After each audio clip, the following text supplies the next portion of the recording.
Hello, everyone, and welcome to our last, hopefully our last anyway, our last virtual Second Sundays. I'm Morgan Wells, Director of Education here at the Tucson Museum of Art. Next month, exciting news, we're going to be in person in the galleries outside with some craft activities as well as some other entertainment. We're going to be looking at our Kasser family wing and looking at Latin American art. And so hopefully you can join us from 11 to 2 for those activities, and of course, free admission. You can get on our website at tucsonmuseumofart.org to register and sign up. Today we're going to learn about monoprinting. And printing, I always kind of give this example to students when I'm working with them. It's kind of like a stamp. We're making an impression, we're making a duplication. But today, a monoprint means one, mono, so we're making a single print. So here, I'm going to show you my example that I created for you all. We're going to make something that looks a little similar to this.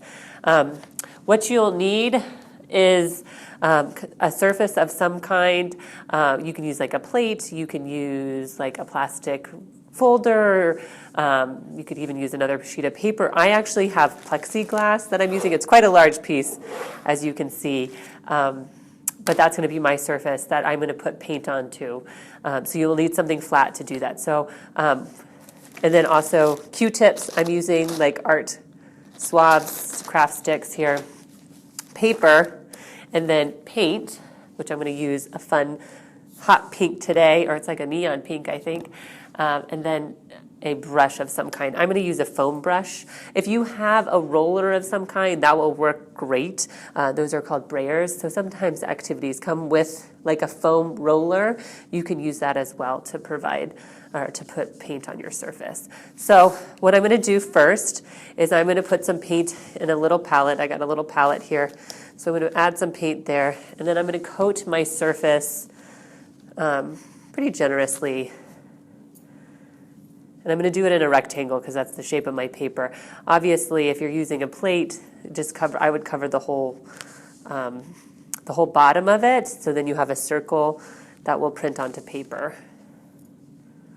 So what you're going to do is just kind of cover that surface. And, you know, it'll be a little streaky and not so perfect, but that's kind of the beauty of it. So you can kind of spread it out or make it a little thicker if you like. So I'm just kind of going back over it to make it a little smoother.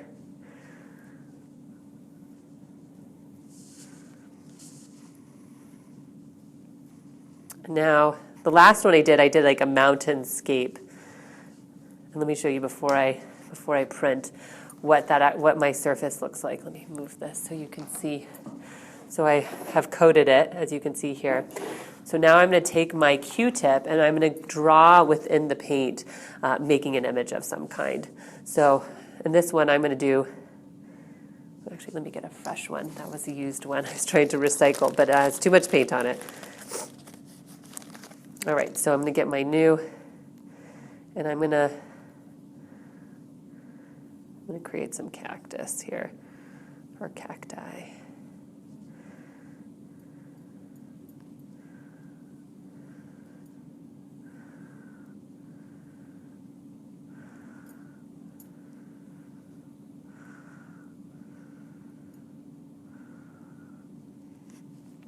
And if you need to, you can wipe off your Q-tip or get another one if need be.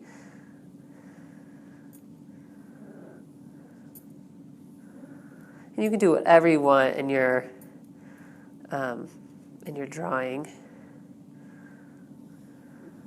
can be as simple.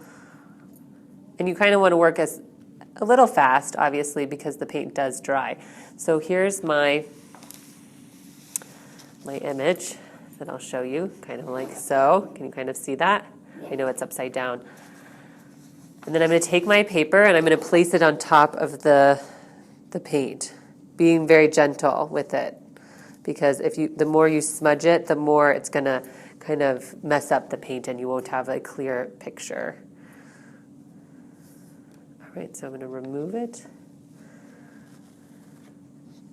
And then there you go. There's my monoprint. So yeah, the less you touch it, the better of the picture. I'll show you in this one. I kind of touched this one a little bit too much and it kind of smeared just a little bit, not terrible, but as you can see, this one's a little bit more crisp and clear. So yeah, so those are my printmaking landscapes for you. Yeah, so feel free, do this activity, share it with us on social media. We'd love to see your monoprints. And I can't wait to see you all in person next month, October 10th from 11 to 2. We'll be here at the museum, so hopefully you all can join us. In the meantime, stay safe out there, and we look forward to seeing you soon. Take care. Bye.